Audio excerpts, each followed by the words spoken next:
गिरिडीह के बरगंडा स्थित सरस्वती शिशु विद्या मंदिर में गुरुवार को वन नेशन वन इलेक्शन चुनाव विषय पर संगोष्ठी का आयोजन किया गया। इस मौके पर अन्नपूर्णा देवी, महिला एवं बाल विकास मंत्री, भारत सरकार, बगोदर विधायक नागेंद्र महतो, पूर्व विधायक जयप्रकाश वर्मा, प्रदेश मंत्री दिलीप वर्मा, जिला परिषद अध्यक्ष मुनिया देवी, कार्यक्रम संयोजक विनय कुमार सिंह, जिला अध्यक्ष महादेव दुबे एवं प्रधानाचार्य आनंद कमल ने संयुक्त रूप से दीप जलाकर लोक माता अहिल्याबाई होलकर पर पुष्प अर्पित किया। इस दौरान आचार्य सरिता कुमारी द्वारा मुख्य अतिथि को शाल भेंटकर सम्मानित किया गया। इस कार्यक्रम का मंच संचालन प्रदीप कुमार सिन्हा एवं धन्यवाद ज्ञापन प्रधानाचार्य ने किया। संगोष्ठी में विद्यालय की ओर से बहन वैष्णवी, अनुष्का सिंह, भैया भव्य एवं रेयांश ने एक राष्ट्र एक चुनाव विषय पर अपनी अपनी विचार को रखा। वहीं विधायक नागेंद्र महतो, जयप्रकाश वर्मा एवं चुन्नूकांत ने विस्तार से विषय को संपादित किया। इस मौके पर माननीय मंत्री ने बच्चों को संबोधित करते हुए कहा कि एक राष्ट्र एक चुनाव वर्तमान समय की मांग है। इसकी अवधारणा की संभावना का पता लगाने के लिए भारत के पूर्व राष्ट्रपति रामनाथ कोविंद की अध्यक्षता में एक समिति का गठन किया गया। भारत में 1952 से 1967 तक लोकसभा और विधानसभाओं के चुनाव एक साथ होते थे, किंतु इसके बाद ये चक्र टूट गया और भारी सरकारी व्यय होने लगे।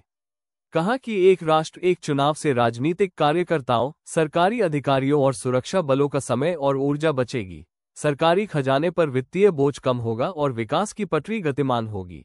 इसके साथ ही मसौदे में 100 दिनों के भीतर स्थानीय निकाय एवं पंचायत चुनाव कराने की भी सिफारिश की गई है। माननीय प्रधानमंत्री जी की महत्वाकांक्षी योजना विकसित भारत के सपनों को साकार करना हम सबका कर्तव्य है। और फोटोग्राफी होने के बाद हम उसको खाली करेंगे।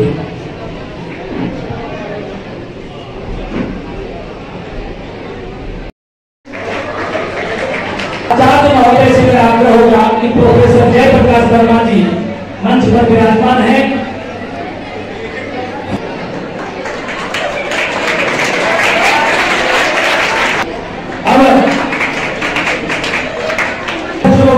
कृपया मंच के पास आने का कोशिश करेंगे। मंडल के अध्यक्ष आइए, मंडल के अध्यक्ष हो जाइए। अपने प्रकाश यादव जी मंडल अध्यक्ष।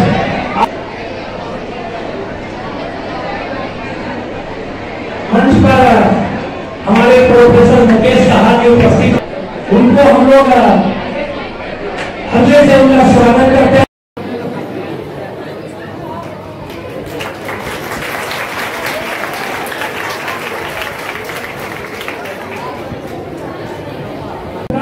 मंडल अध्यक्ष आप आए और लोजपा के मंच के करीब रहेंगे।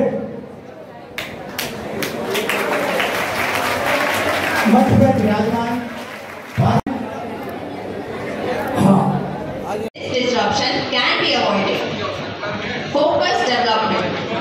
One nation, one election will allow leaders to focus on delivering their promises as they won't be constantly preparing for their next election. In conclusion, Respected Adhana Chaini and all the representatives, myself Bhavin, and today I stand in front of all of you to have an healthy conversation on the concept of one nation, one election. What is this concept? This concept basically states that there should be a synchronized system of election throughout the country. मतलब कि हमारे देश का कोई भी judicial body कोई भी एक डेट फिक्स करेगा जिसके दिन जितना भी इलेक्शन होते हैं हमारे देश में वो सिर्फ इलेक्ट होंगे। इसके अंदर से फायदे क्या होंगे? बेसिकली हम सब ने बहुत से पहले सुने, but let us talk about the view जिनके बारे में किसी ने बात नहीं किया। The very first is that आपने कभी बाहर है इलेक्शन के टाइम पे? मैं तो गया, मैंने तो देखा कि बहुत से सिक्योरिटी पर्सनल ऐसी रोड पे घूमते रहते हैं to maintain security. Where are the security persons coming from? They are coming from the border. It means that many of these states take back their regiment from the border in order to take their security. This leads to a compromise in our security, which can't be tolerated by anyone. One nation, one election is not just a promise, it's just a policy. It is a proposal to walk further, to stand together, to shape a better India.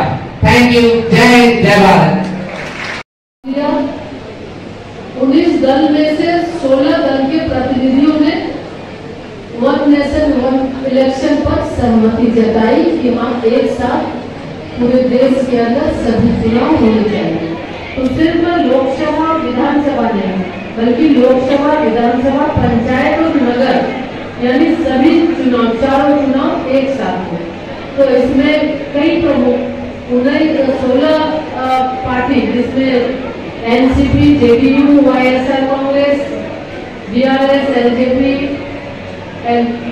SAD, NPP, BJP, इस तरह बहुत सारे दलों ने, राष्ट्रीय और क्षेत्रीय सभी दलों का, ये लगभग 16 दलों का मत हुआ कि एक साथ चुनाव होना चाहिए, ताकि खर्च में भी और अन्य चीजों में भी उसका समाधान हो सके, परेशानी से बच सके।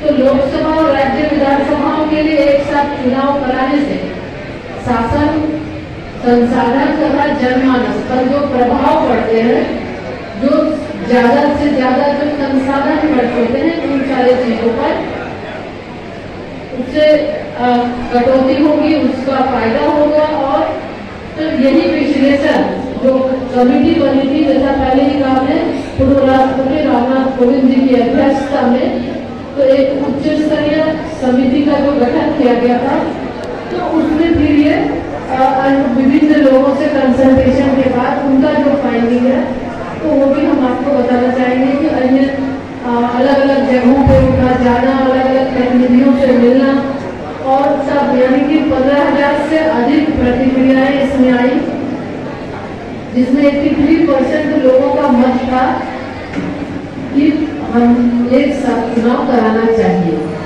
जो राज्य देश के हित में है। उसी तरह 47 राजनीतिक दलों ने इस विषय पर अपने विचार प्रस्तुत किए। इनमें से 32 दलों ने संसाधनों के सर्वोत्तम उपयोग और सामाजिक सद्भाव जैसे लाभों का भी हवाला दिया। एक साथ चुनाव कराने का उन्होंने समर्थन किया। 15 दलों ने संभावित लोकतंत्र विरोधी प्रभाव और क्षेत्रीय दलों के हाशिए पर जाने से जुड़ी चिंताएं व्यक्त की। बिजनेस वर्ल्ड में भी, जैसे सीआईआई, फिक्की और एसोचैम जैसे व्यापारिक संगठनों ने भी इस प्रस्ताव का समर्थन किया। भारत के पूर्व मुख्य न्यायाधीश, पूर्व आयुक्त, चुनाव आयुक्त, विधि विशेषज्ञ जैसे अधिक से अधिक लोगों का इस पक्ष में था कि एक साथ चुनाव कराना चाहिए।